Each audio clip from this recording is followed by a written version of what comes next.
You're listening to People and Profit, a podcast that focuses on elevating humanity through business, sponsored by Conscious Capitalism Arizona. And now, let's hear from our hosts, Jeremy and Sarah.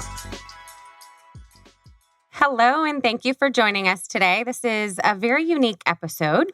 We're doing kind of a crossover. So we've got the Culture Crush Business Podcast, and then the People and Profit Podcast that's sponsored by Conscious Capitalism Arizona. We had some conversations. There was a lot of overlap. Good business is the answer to many of global issues that humankind is facing, and that's what they dive into on the People and Profit Podcast. Then on the other side, company culture is one of the main tenets of conscious capitalism. It's a vital part of growing a successful business. So we thought we'd bring them both together for this conversation. But for the conversation, we're going to kind of strip all the titles away and just go into having a good, deep conversation. So Jeremy, I'll toss it to you. Well, hello. Thank you, everyone, for making some time and listening on this conversation. We hope you get good value out of it. My name is Jeremy Neese. I am with Conscious Capitalism. That is a non-label Conscious Capitalism. One of your hosts today. I am joined with another non-label, Kendra Maples, who is also Conscious Capitalism participant, leader, and is also steering the Culture Crush endeavor. So we are joined today in studio proudly with one of our local entrepreneurs and a good model of a business that we like to showcase, and that's why we bring this show together. So we welcome Matt Altman of Sportiqe. Thanks for joining us today, Matt. Thank you, Jeremy. Excited to be here. Likewise, we are really interested in hearing your story and sharing it with everybody. We choose not to read your bio. We think it comes better for you to highlight the things that people want to know. I'll offer real quickly that Sportiqe is an apparel company started in 2006 right here in the Valley. And prior to that, you were working with our professional teams here in the city, the Phoenix Suns and the Coyotes, which led, I assume you're going to tell us about all this, but led to your endeavors now. So would you like to share a little bit about your story with us, please? Sure, I'd be happy to. So born and raised in Arizona, so I'm a native. Went to the University of Arizona, got my degree in accounting. Did not feel the accounting route was best for me, and I got fortuitously introduced to some folks that worked at the Phoenix Suns, which led to an internship, which led to my first job coming out of college in merchandising. Started there in 1993. It happened to be when Charles Barkley came. They went to the NBA Finals. They played the Lakers in the first round. Wow. Fast forward, we're in 2021. They're playing the Lakers again in the first round. And so we'll see what happens. But yeah, I had a great 12-year career as director of merchandise for the Suns, which also led into with the Arizona Diamondbacks and the Phoenix Coyotes. And then in 2006, myself, my business partner, Jason Franklin, really fulfilled, I think, what was a passion and a dream of ours to start a business, and really saw a niche in the marketplace to deliver better lifestyle apparel to what we call the destination retail space, and that being professional sports, music, entertainment, resorts, corporate retail, tourist destination places, things of that nature. And it's been a really, really fun ride. It's been a bumpy ride and a smooth ride, all in the same. And just excited to be able to talk to you guys about people, profit, culture, how that all aligns in growing a business. Love it. Thanks for sharing that. So why don't we jump into that? Because we were talking about it right before we put headsets on and got ready. And you were talking about people and profit needing to be on the same level, the same playing field. Explain this. Yeah, I mean, it's people that are driving a business. It's people that are making the decisions. They're really doing the work. Yes, we have technology. Now we have AI and we have automation and things of that nature. But behind it all, still, it's people. It's people driving the decisions for business. And it's also people that are consuming the businesses, whether it's a service or a product. And so for me, it's really how to ensure that people and profit are on the same plane at a minimum. And I think what we've seen historically, probably more in the public markets, is that there's short-term things that are done to accentuate profit at the expense of people. Agree. And I think if we're really going to evolve in a positive manner, we have to have people at least be on the same plane. And if people are developing and evolving, then profits will just follow the same path. And then there could be a more healthy balance in ecosystem because look, we're very fragile as human beings already, and business can be very volatile, not in a negative way. It's just that's just the nature of things, and so to be able to really fine tune that balance around people, process, profit, your product, your service, I think that's really important. So I think underlying all of that, I think that's where the importance of culture comes in, the importance of values that come in to align with the vision of the company and really move succinctly to reach those goals. When you started Sportiqe 15 years ago, were those concepts clear in your mind, or were those things that you kind of picked up along the ride? The importance of that balance. It's a or little bit of awareness? both. Okay.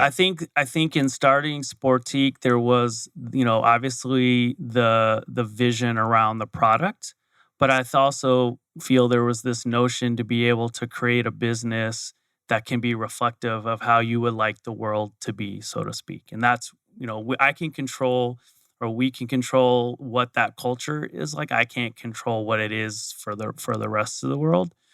And so for me, then it really came down to there was a book I read prior to starting Sportiqe called Freedom Inc., which was really inspirational in terms of how to really look to build your culture around this notion of freedom within the constructs of the business, so to speak. If you don't mind, I can dive into just what I have seen for Sportiqe as our fundamental foundation of how we came, to create our values. And for me, it's really about fundamental human needs or fundamental aspects of humans. Period.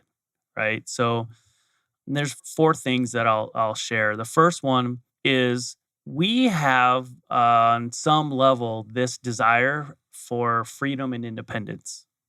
Right. On some level, we all strive for that, want that, we like it. Right.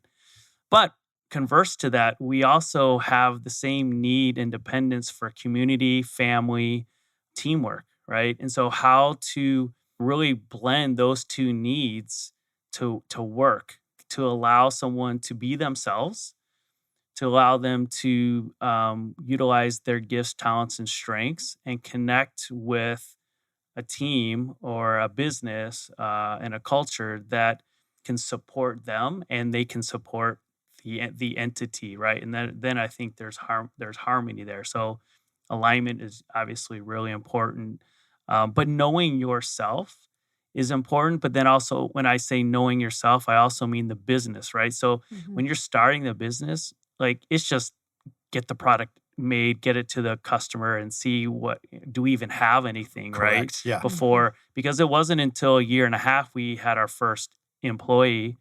And even then, like 2 years in, we had 5 employees. So you're still like, Working through it. Yeah. Working through it. So freedom, that independence and that dependence on community is one element. Learning is second.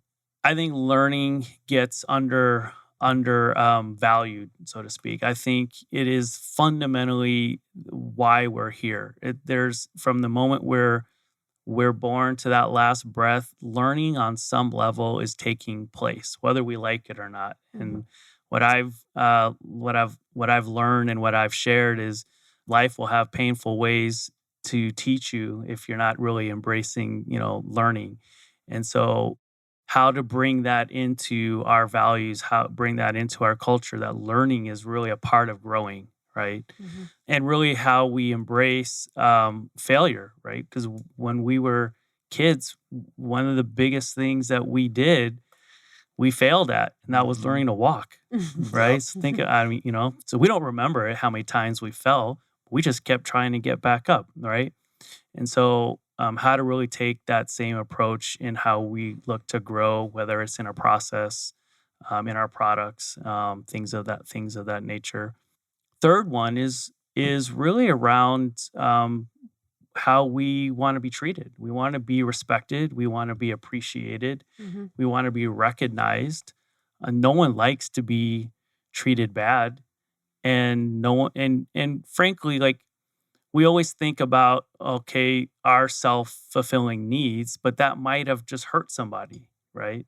And so really to kind of understand that, yeah, the golden rule, treat others how you want to be treated. I mean, it sounds great, but really to put it in practice, it takes practice, and it takes a bit of consciousness to understand. And we are humans. So there's going to be days we're really good at it, and there's days maybe not so much. But that's where we can then learn and have a understanding with whoever we're working with on that level. And then the fourth thing is our truest want.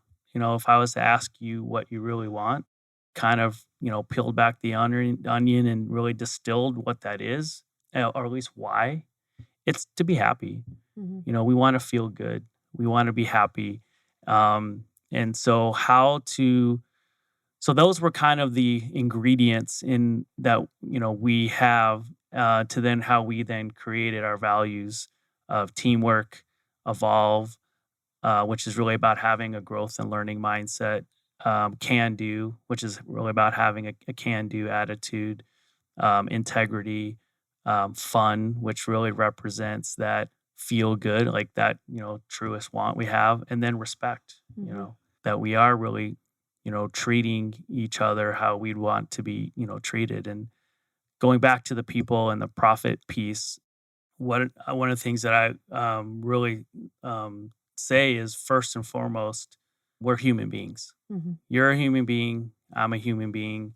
Can we come together first on that level? Yes, I have a role to play and a responsibility, and so do you. But can we first? Our baseline is we're humans, and understanding that we have the same needs, we have the same wants and desires. From there, we can really celebrate our differences. That understanding we're humans first. Where what we see played out in the world is looking at the differences first and having judgment, having criticisms, whatever it is, and not really seeing the humanity of it all, right? Hmm. And can, on some level, we flip that equation to where we can put the human being first, and then, oh, you're from this place, you believe in this, you like this food, you wear these clothes, you believe in XYZ. Great. To me, that's one of the most powerful things about business and its ability to have an impact on society is that you can pick your social clubs, you can pick which, religious affiliation you want to have. But when you go to work, in most cases, you're not picking the person that's standing to the right or the left of you. They're there, and you're going to be spending an enormous amount of time with them, more with them than you do your family in most likelihood. Hmm. And so what a great place, because we have a commonality to everything you're just pointing out. Bob Chapman of Barry Waymiller, who employs tens of thousands of people, says each and every one of those is somebody's precious loved one. And I am trusted to give them an experience that would be consistent with what I would want one of my precious loved ones to experience when they're at work. And so what a great place to have an impact with that mindset that you just shared. It's really powerful. Yeah, and you hit the nail on the head. We're spending most of our waking time at work, Hmm. right? So, and maybe you got to choose your coworkers, maybe you didn't, right? So I think that's really where conscious leadership comes into play around building a culture that, through your hiring process, you are bringing in people that are aligned to the culture, the values that could come sit next to you, and you're gonna really look to want to connect with that person. Well, and we're in such a different time now. It's not, I've mentioned this before, it's not you go to work, you work at the mine, you hate your job, and then you come home because it puts food on the table. We are recognizing that we're spending so much time with our coworkers and our teammates and not with our family. But at the end of the day, like you said, it's what what is making you happy.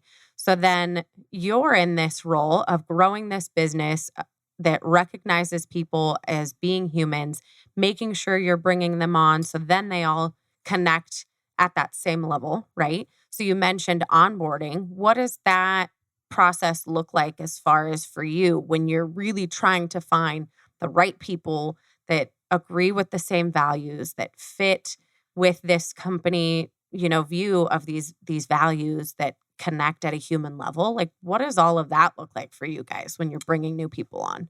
Yeah, it's a process and depends on what we're hiring for and Mhm. and where. Like I told you, we before we went on air, we built a production facility pre-COVID, like months before COVID, and we had ramped up in hiring and building that team, and then had to really scale to a skeleton crew for about 6 months, and then kind What's of that all? ramp that back up. And so as we were ramping back up and there's the demand in the business, it was really about we just need someone that can do the work. So there was elements where there was we were sacrificing some of that hiring process just relative to time. And Mhm. now we're coming out of COVID. We're hiring more for Sportiqe, hiring more for our production facility, and there's a little bit more of conscious attention. And I think it's a process in the sense that the people that are part of that hiring process understand our culture, understand that what they're looking for from not only the skill set, but then also the culture fit. And so, we'll go through a process where the hiring manager will meet with candidates, and then there's at least two, three, sometimes four other interviews that take place. And probably the last two or even the last three is really about culture. Mm. You know, if they got past the first one, it was because they do have the skill set. But then is it getting to really know that person? Will they align? Do they have a growth and learning mindset? And is that true, for them? Because that's what we're really wanting to do. And if we're looking to scale and grow, we want people that share that value, right? Teamwork, right? Really, that's a big one for us. And trust is the biggest one to me around teamwork. Trusting the people that are on your team, giving trust first and foremost. And what does that look like for that person? And really also how they are treating people. Like that's like we've had people in the past who were really good in their job in terms of performance, but were really poor in respecting people. Hmm. And so it didn't work, right? Because now there isn't that alignment. And so you learn through that evolutionary process of growing a business and how you are wanting to build your culture, of what that looks like. And so now we're 15 years in, there's been a lot of trial and error in terms of okay, what the right culture fit, looks like.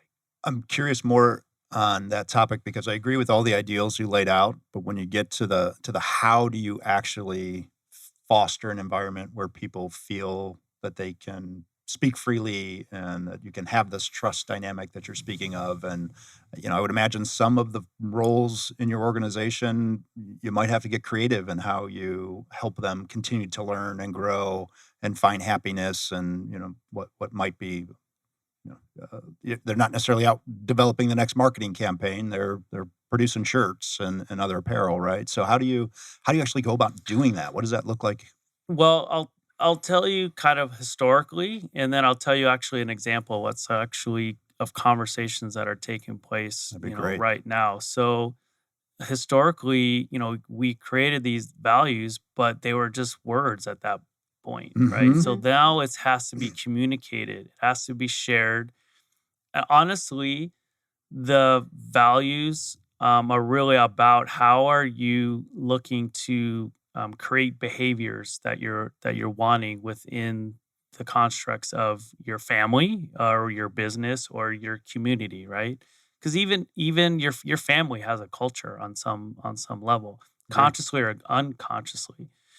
And so now it becomes to how you're communicating, how you're sharing, how people are. There's got to be consistency. There's got to be repetition. There has to be modeling, and it can't always be from me. It has to be from the other leaders within the organization that helped put those values together. And I think that's also key. Is it has to be done, I think, in a team environment, and how they're created. And early on, we still do this, but we do monthly company lunches. But and I'll look to utilize in the past some of that time to pick a value, talk about it. But then it's really then how does it get talked about day to day, week to week? But it really goes back to the behavior, and it takes practice, right? Mhm. So it's no different like building a brand and trying to portray what that lifestyle is to the world. It takes, consistency, frequency of, presenting that, on a day-to-day basis. And it's the same here, to where once you have tenure with people, then then it's almost now built in, it's tangible. You can Mhm. actually feel it when you walk into the building around what that culture can be like, or is, right? One of the things that I've been talking to people at Sportiqe now is this pathway to success. We've have people who were with us pre-COVID, helped us get through COVID, and now we're coming out of COVID. Really, what does the next, phase of growth look like for them coming out of this? And so we're seeing some great opportunities with the business coming out of COVID. It's going to require more of a team effort amongst the team, and so we're also hiring more people. And so where do people fit, in that? And I think the biggest thing is, especially around our value of evolve, is how is that person, going to be able to do that? Because if they can't do it with Sportiqe, then I feel they need to figure out to do it, somewhere else. Because again, we're here as a human on this planet to learn and grow and evolve first and foremost. And so for me, is how can we have people do that within the constructs of Sportiqe? So we've been having these conversations around pathway to success in terms of, really, what do you like in Mhm. your role? What do you love to do? What do you get excited about? What do you don't like? What are you not good at? Really just kind of having some honesty, around it, understanding where we're going, and maybe helping reshape, the role in a more elevated way, where again, when I say pathway, it's like it's not like overnight, okay, everything is going to change. We're creating this pathway so not only that person can then see how they can grow, what that trajectory likes, but then there's a direct effect on how the company's going to grow as well. And is that always in the context of their vocation with you, or when they say this is the things that stoke my fire and I'm interested in, and I've always wanted to learn piano, and that manager and teammates become familiar with that and continue to encourage them to, hey, remember you said you wanted to pick up piano? Have you downloaded a YouTube video and grabbed your Casio yet? To what extent do you help people's? It's a good question, because we've had those conversations. In fact, pre-COVID, man, COVID really kind of just like Yeah. changed a lot. Yeah. Well, but pre-COVID, there was a question that I asked, was like, over the next 90 days, what do you want to learn Mhm. personally and professionally, right?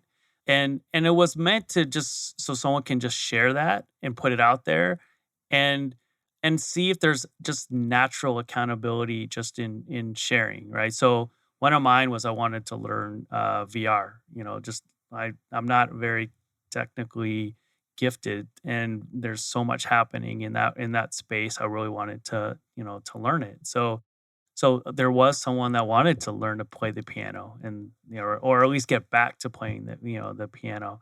But we didn't create any structured accountability, but sharing that, kind of put that out there for someone to, look for that. And then COVID happened, and it was like, some of those conversations, kind of went to the wayside. So what I'm really excited about is there was a point during COVID where, it was really about getting to the next day, and Mhm. maybe getting to the next week, to where now we can look at getting to the next 3 years and having those growth conversations with people. Absolutely. Well, and even just asking the questions, again, it brings it back to they're humans. They're not just the employees that are coming in, doing shirts. They're not just coming in, doing a technical job, whatever. You're actually asking the questions to figure out who they are as a human. What are they interested in, right? The piano, VR, ballet, whatever it is, you're asking those questions. So now that you are, well, we're not through COVID, right? But there's those planning discussions, like you said, for moving forward and the growth for people. What do those conversations look like? Is it with their team? Is it as a whole? Is it one-on-one with their manager? How are those All of the conversations? Yeah. above.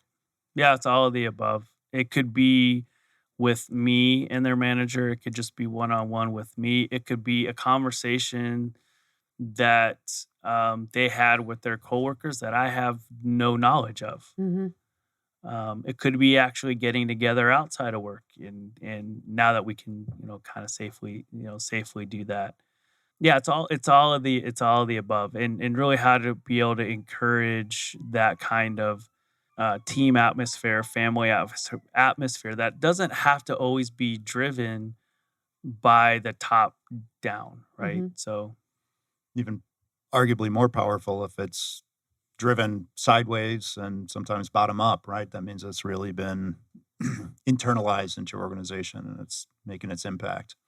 Are those things you measure? Do you have anything that you pay attention to know how you're doing on that journey of helping people with their happiness and with their growth and their freedom and all those elements?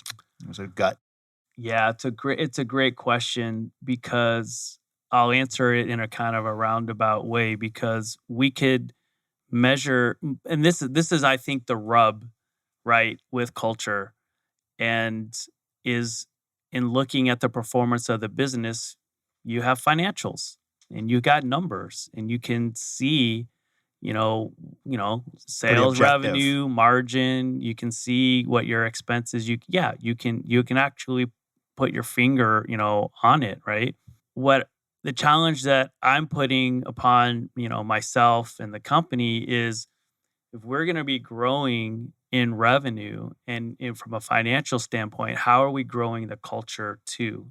Right. And I don't really have a great answer on how it's measured per se, other than feedback that you really get. So you can probably do surveys. Are you going to get the right answers? I don't know.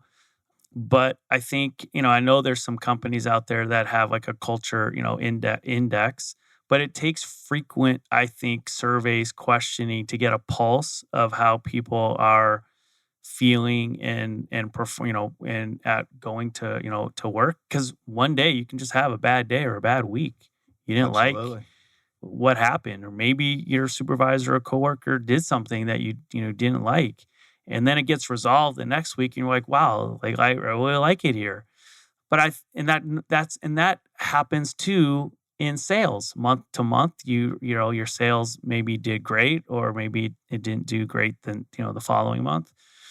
And I think that's kind of really the biggest challenge I think that we have around conscious capitalism culture is really you can't maybe really the only measurable results is ties back to is the company growing, Mhm. and you look at then financials again and again and again, right?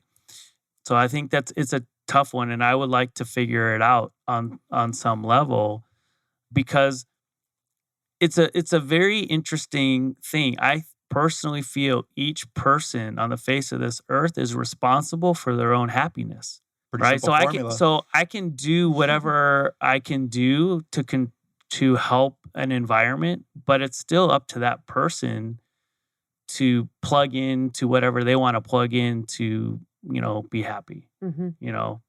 But as you're fostering this environment, there's some things that you'll see, right? Because if you're building a good culture, you're going to see the longevity of employees stay. You're going to see a lower, turnover of employees. Your employees are going to be the ones to talk about the internal culture, talk about how the business is. They're not going to, tell their friends, oh, there's snacks in the break room. That's not the stuff they're going to talk about. They're going to talk about the nitty gritty. They're going to tell their friends what's going on. They're only going to refer the job that the company they're working with to somebody if they truly believe and align with everything. So all of those will start to, right? You've been doing this long enough. You'll see that. So do you see anything with retention or onboarding or offboarding? And I mean, your people are your best marketing tools, right? Yeah, so I have two comments. The first one is our very first part-time hire, and then our very first full-time hire. So our number one and number two employees are still with the company, and they're part of the executive team. The first one was just coming out of ASU. And the second was maybe 2 or 3 years out of college, ASU. I didn't hold that against them being a U of A grad. But so yeah, and we've had some great long-term tenure with other folks. And that was probably also the hardest thing with COVID, having to make personnel decisions with folks that had been with the company, 6, 7, 8+ years, right? So, and then anecdotally, for me, it's really hearing what other people are saying. It's not really, I don't think I can really be the right person to comment on the culture per se. So a number of years ago in an interview process, someone asked, "What's your culture like?"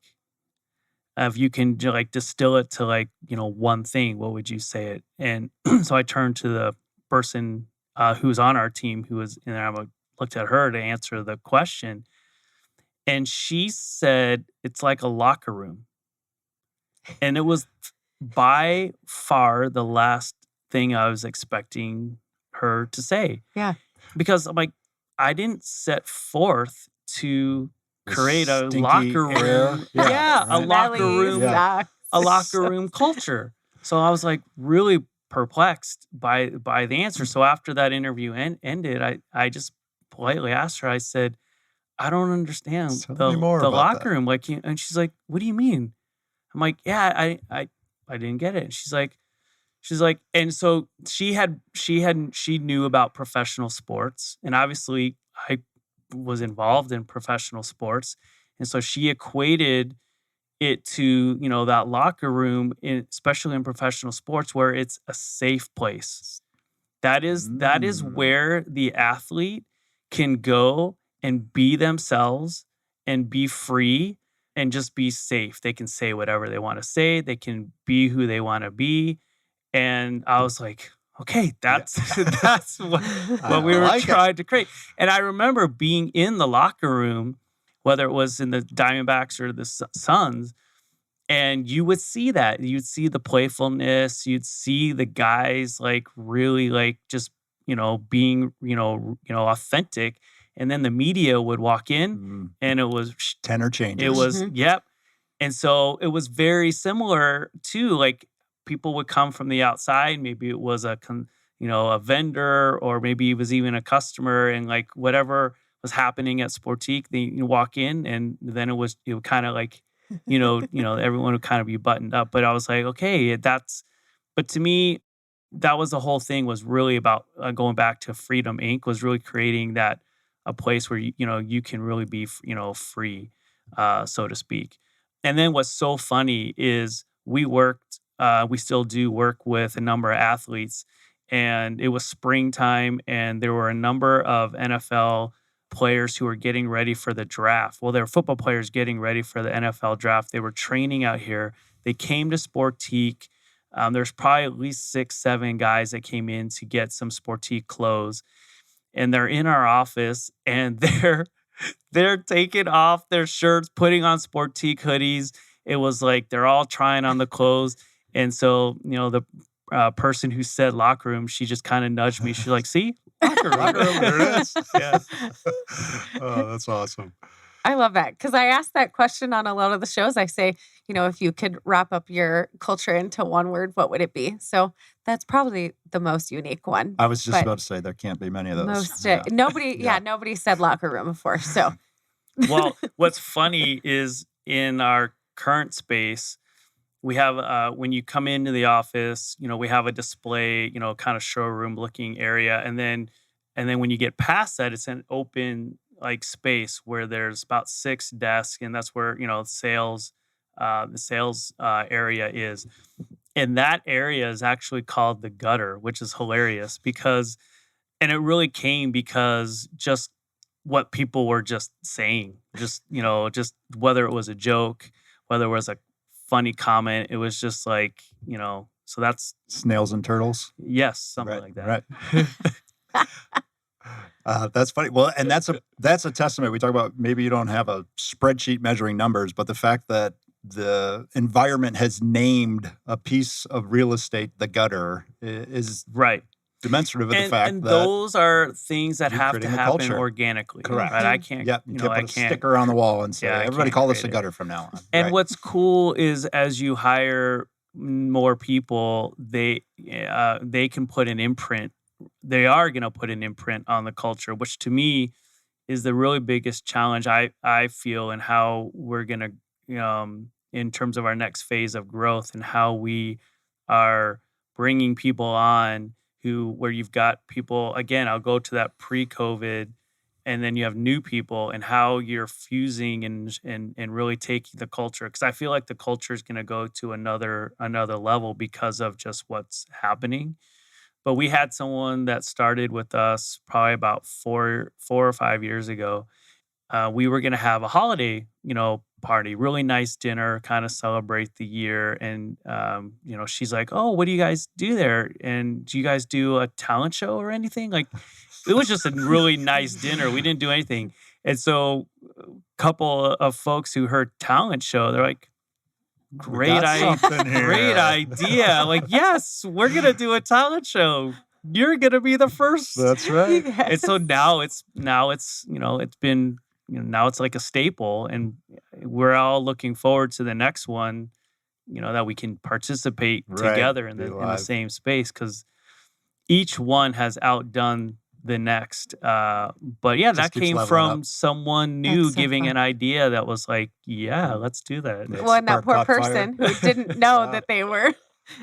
Are you going to wear your contributing. VR goggles to the next talent show and show them Yeah, what's everything your that you've talent? learned? And So the talent show has been anyone new that's come has participated. Hazing. So They call that they the- have hazing. So Yeah. the last the one in 2019 was open. Anyone could can participate in that one. And so I don't know what this next one is going to be. But just for the newbies? It was. Oh, that's rough. Yes. Yeah, right. I'd be ready. Well, I mean, sure. Yeah. But Come up with something. but here's the funny thing, right? That became a conversation piece as part of the interview process. Hey, what's your talent? What would it be? Yeah. I wasn't asking other people. It was like, hey, if we had a talent show, what's your talent? Like, so then people get a glimpse too of what things could be. Yeah, the playful nature, Yeah. one of your values there. Right off the bat, you're seeing it's not the strict, interview Exactly. questions. Exactly. Speaking of values, we're grateful that you shared with Kendra and I a video that your team has put together that illustrates your values. And I don't know if we shared them explicitly, but teamwork, evolve, respect, can do, integrity, fun. Mm-hmm. So obviously you put a lot of energy into making that video. How does that tool get used in your Yeah, environment? great question. So pre-COVID, any new hire, day one, I met with and went through the values. Probably about 30 minutes of just really, because each one there's our own meaning that go behind each one of those, right? And when we built the production facility, and we're now hiring, multiple people in a week that are starting, and there's attrition, and I can't keep be up. there I'm like, how? And I also really recognize that the Sportiqe culture is great. We built this new facility, and it's still looking for its identity around culture, right? The values don't change, right? But some of the traditions, or some of the rituals, or some of the fun things, or whatever it is, that has to be born organically within that group. It really can't come. I personally feel it can't really come from me, but the values and explaining the values, can. So put that video together. So even during that hiring process, people can see that. And so then what we've done subsequent to that is if we had anyone new that has started, then I'll meet with them, that month. And in some cases it might be 5, 6 people, in a room, but they've already had seen the video, maybe they've already been working, but then I can have some of that more like human, time. Hmm. So that's really where, why we did it. So there could be some continuity and kind of understand when you start what you're walking into. Great. One of the things in that video that you mentioned is Gen Shy. Is that his Yeah. Gen Shy? Yeah. Can you So explain that? yeah, so this goes to the value of respect, and it's to not treat someone to make them feel small. So this really speaks to what I was saying around that human to human first and foremost. You're a human being, I'm a human being. How do we come from that level?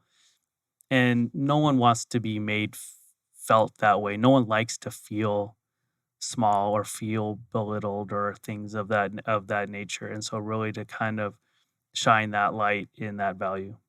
I like that a lot. Where did that come from? Like to tie It into all of came that? from, oh gosh, it came from a book I read around culture and values.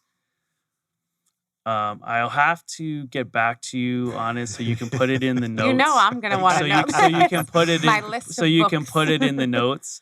But yeah, that's where I learned the word and wanted to adopt it. Have you found benefits in your adherence to these values and proclaiming these values beyond your employees as it comes to your supply chain and customers? Do people find connection with you at that level? Yeah, so I'm really glad you asked that because things tend to get fragmented sometimes around how a customer is treated versus maybe how employees are treated. And again, going back to creating win-win scenarios, healthy stakeholder integration, which is a real key tenet around conscious capitalism. Those values should be adhered to in how we are working with anybody, right? So I personally feel like especially supply chain partners, I mean, you're working with people, and you're trusting them with, a big part of your Your business. So success, right? is there proper I really look for is there alignment in values first. Mhm. They might be able to produce what we need to produce at the right price, but will there be synergy? Because that's really important. Because again, we're looking at long term scalability and growing, and especially in supply chain, like you need you need constant repetition of your orders going through for operational efficiency and things of that nature. And so yeah, I look at, how do our values fit with them? So it's either sharing what they are or just really having that alignment. Cause I think that's really important. Whether there's consultants that we hire, same, work with, same thing. And it even goes to the customer level, like where there's alignment too with who we're working with. And I think I've seen it in other businesses, and I've even seen it happen in our business where sometimes the customer gets treated better than the employee, and it really should be the other way around. And so the better we're doing at really helping deliver on those values and culture with the employees, then it has an external effect with whoever we're working with. And it almost has to, right? If your value is respect, and if you flip it the other way, if you have customers that aren't being respectful of your team and their approach in doing so, you're out of alignment, and that doesn't work for your employees. If they're stuck on the front end and somebody is not being respectful towards them, and the organization tolerates it and says, "Well, that's a customer, that's how it is," that causes friction over time, and that flies against the grain of where you're going. So that's important that you Yeah, and adhere to that. we've experienced it. I mean, we've had those customers who are just, they cause pain within the organization because of just how they might treat us or whatnot. And so it's a delicate balance to be able. How do you have that conversation sometimes with the customer around just how you're being treated, Mhm. or firing a customer, Right? all right? So Have you experienced that on the end with looking for a supplier or a vendor that maybe didn't have that alignment and you needed to maybe end that relationship? I haven't had that experience, because we've been really picky about who we choose to Mhm. work with. So there's a bit of a what's the word, like when you're courtship, Mhm. so to speak, before we're really gonna Mhm. dive into with a supply chain partner. When it comes to, so you've got that courtship for really the employees too, right? The interview process. You've got that same process for your vendors, your stakeholders. When it comes to, the culture and essentially vetting everybody, right? The values, the alignment. Is that a part, and I kind of already know this because we've had conversations about all this, but is that a highlight to your role? Like being able to be at the position where now you can really talk on values and talk on culture and highlight because I think from the outside, you're doing a great job. Your company is doing amazing when it comes to that. Is that a piece that you really take pride on now that you've built to this point? Well, I always feel it could be better, right? Yeah, I I feel really it too. feel like it could be. There's ways to be continue to improve. Hmm. Um, so, and I guess I'm proud of where we've come, right? I'm proud that we got through COVID the way we did, and I think we got through it because of our values. That when one of our values is having a can-do attitude. So, in the face of this big challenge, couple of weeks in, we asked the question, okay, well, what can we do? And it was like, okay, well, we can be mindful, we can stay connected, we can help, right? So then it was like, okay, well, how can we help? Well, we know we also can make cool, comfortable clothes. So right out of the gate, we created a Together We Win T-shirt that where all the proceeds went to frontline healthcare workers around COVID, and so that helped bring some normalcy to a really difficult problem, to where we could get behind and do something, produce something where we weren't getting business. We can produce something internally, and our online business was actually doing very well, to where we could sell this online and be able to give back to our community. Even though we were actually struggling as a On your business, we own. were able to give back, and I think that said a lot for the company, because to then be able to do that, it required teamwork, Hmm. to get, to do some of those things. Talk about learning and growing. Huge learning growth opportunities for people going through some of those challenges. We talked about, like, we can stay connected. It was important for us to stay connected to each other, but also the message was just stay connected. Period. Stay connected to your family. Stay connected to your friends. Our sales, team was really about staying connected to the customers more from a relational standpoint than anything. It wasn't about a transaction. It was really about just staying connected, because we were all in it together in Correct. terms of having to go home, having to work remotely, knowing that the human element of really being connected to other human beings is important. And so I think that was really a key thing that we did. How, and then again, how can we have some fun? So it was, virtual happy hours or some virtual team building. We did improv, Nice. virtually, which was, which was interesting, right? So yeah. I actually can't even visualize that at all. I'm trying hard. I don't. It sounds That would good be though. unique. Yeah. Right. But you're trying to figure out what are those other things when you have that connection with people and they're in the gutter, right? They're in that space. And then all of a sudden they go home and they're at their house doing these things with other distractions. You guys were trying to figure out ways to do that and make that connection virtually, which I love. Yeah. The gutter is, and so whenever they hear this, hopefully they'll hear it. They'll understand like how important it. My office is out. I have my office, and then the gutter's right out there, and so the gutter for me was like a great like reprieve from something to just walk in, hear what's happening, connect with everyone, and then maybe go back to another meeting or project or thing. So it was a really great like place, for me to just have a transition. So now you're at home and you walk out of your office at home and there's right? Yeah. There's no ground. Yeah. So yeah, but you have a puppy at home. I have a puppy So- now. Now I you're didn't, I grounded. didn't, I Yeah. didn't have the puppy before. Well, that's probably good though. Yeah. I have so many other questions. I could go Well, on for hours, please. but well, no, we only have a few minutes. Only one more hour? We could do this again and again. I have questions that we'll just do, a series of these with Matt in the room.